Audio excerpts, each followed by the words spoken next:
unpack. We unpack. We unpack. Coming to you live. Boxingego unpack. Yeah. We unpack. We unpack. We unpack. Coming to you live. And I'm not no hater, so I don't want people to just be like, I'm hating on Spence, because I'm a fan of Spence. You know what I mean? I'll just go kick his ass when we fight. That's all. I like that. But listen, when Spence fought Kell Brook had went up to fight Triple G. He was too small. He got crushed.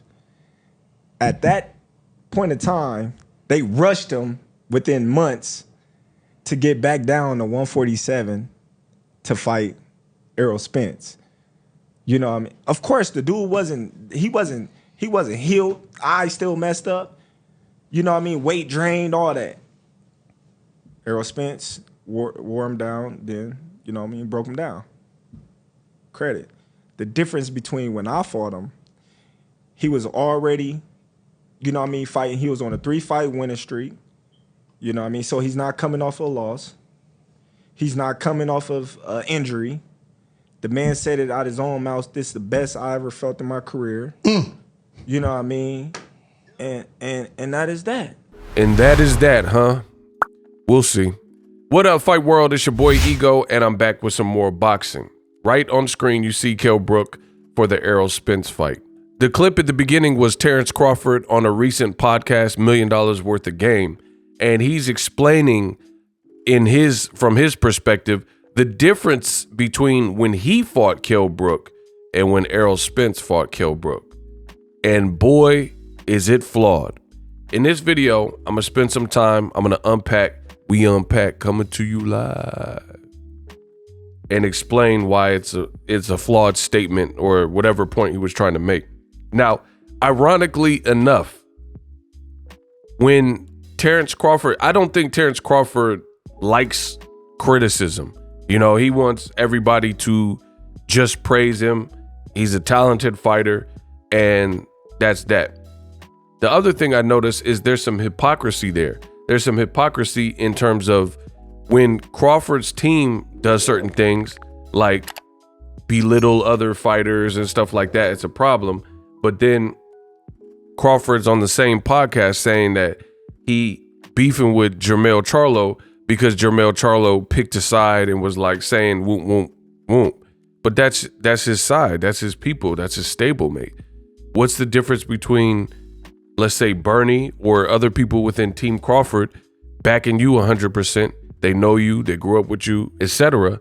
And Jermell Charlo going with, you know, Errol Spence, being a fellow Texan, being somebody who has the same trainer, stablemate.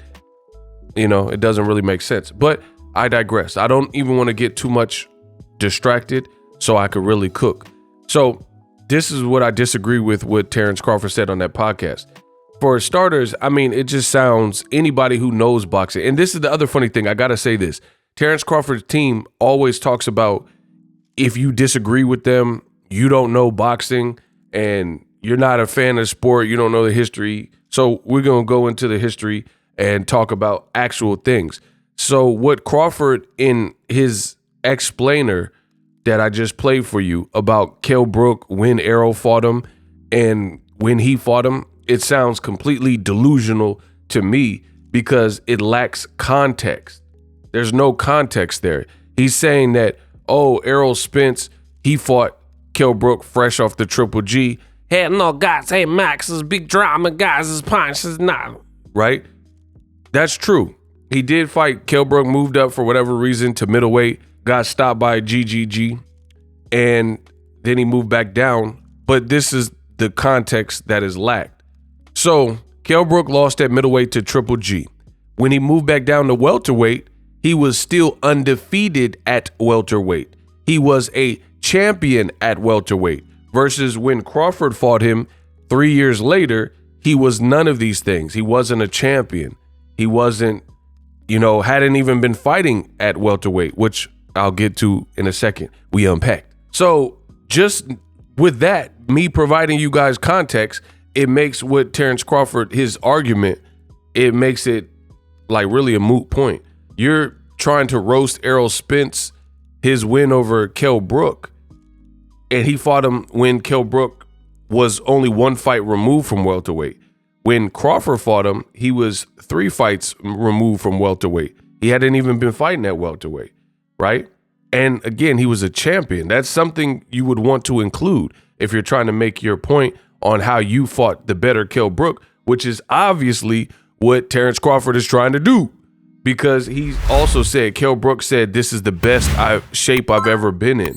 I mean, I'm not going to take too much. I don't know if he said that. I don't remember specifically if he said that before the Crawford fight or not, but I don't take that too much into play. It's like a rapper. A rapper will be like, this next album is my best album ever. I remember The Game.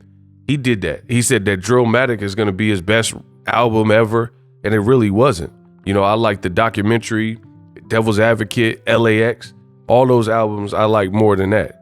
You know what I'm saying? So a rapper is going to tell you that his new album, it's his new project, is what he's pushing, you know? So of course he's going to say that he's in great shape. I mean, another example would be more recently in boxing would be Ryan Garcia versus Gervonta Davis.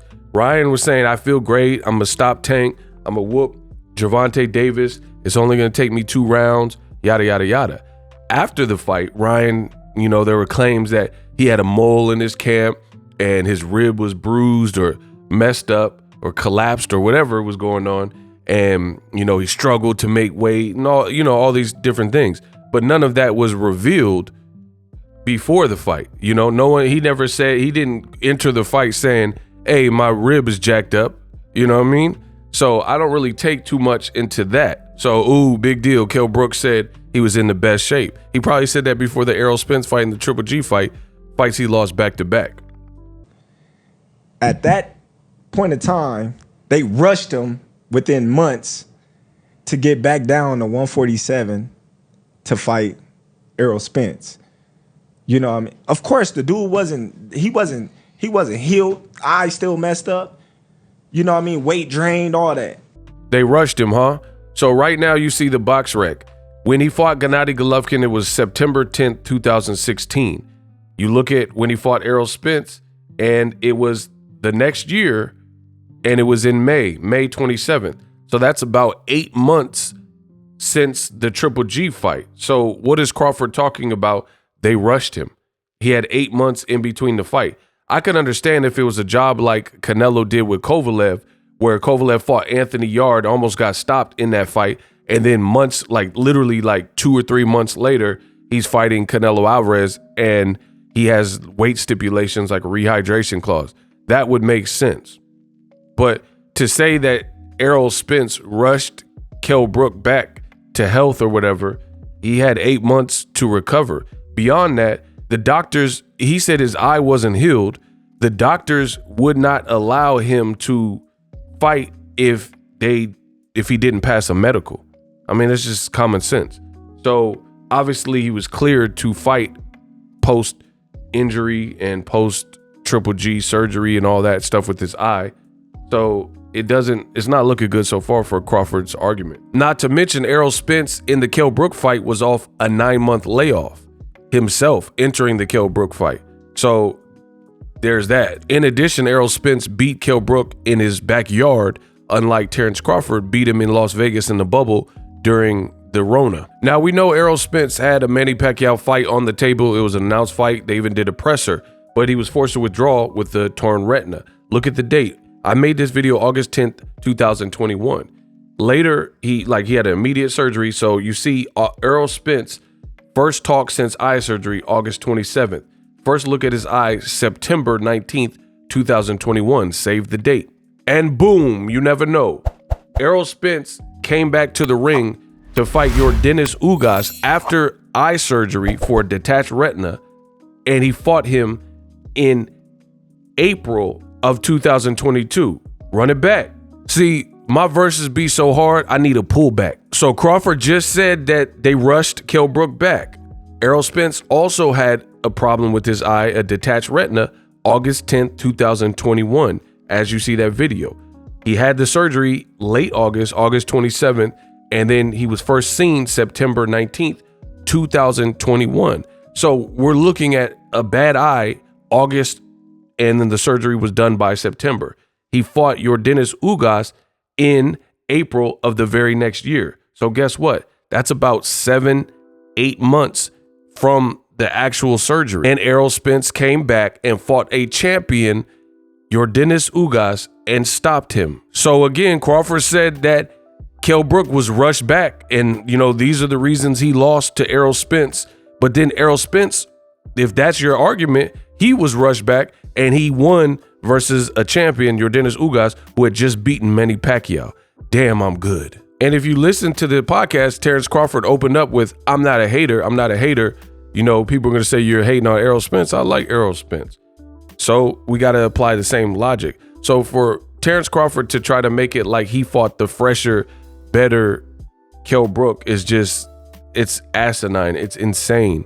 We all know that Kell Brook wasn't the better version when Crawford fought him. In fact, after the Errol Spence fight, it says ESPN, Kell Brook nearly gave up boxing during a depression battle. Kell Brook revealed he almost gave up boxing, having needed a counselor to help him emerge from depression after losing his IBF title to Errol Spence in May. And these are Kell Brook's own words to ESPN, that he hit rock bottom after suffering that loss, back-to-back second loss to Errol Spence Jr.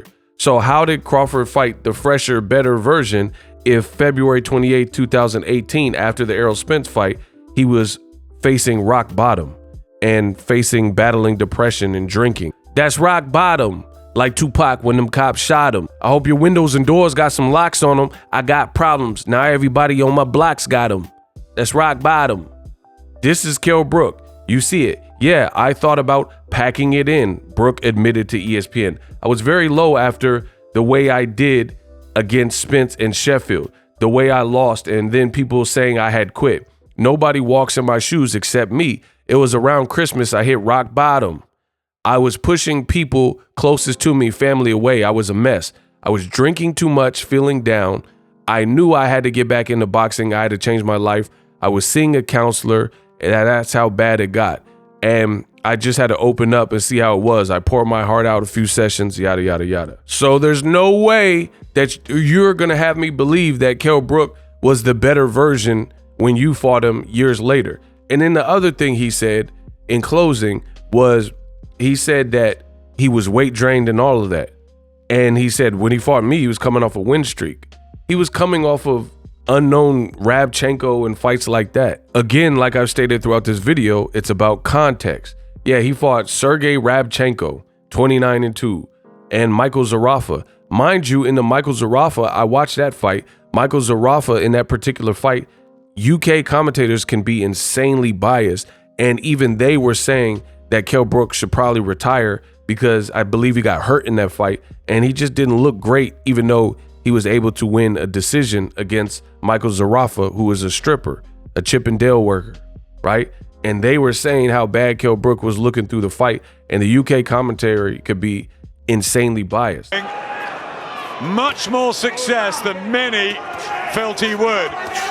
Again, he hits him with the right hand. How many times has Kell Brook been hit tonight in comparison to most of his other fights? Well, it's just a really sloppy performance defensively. I mean, his attacks look okay at times. He lands nice little combinations, but he's in against a quite limited Zarafa. But his defense is terrible. He's on his back foot. He's looking sloppy.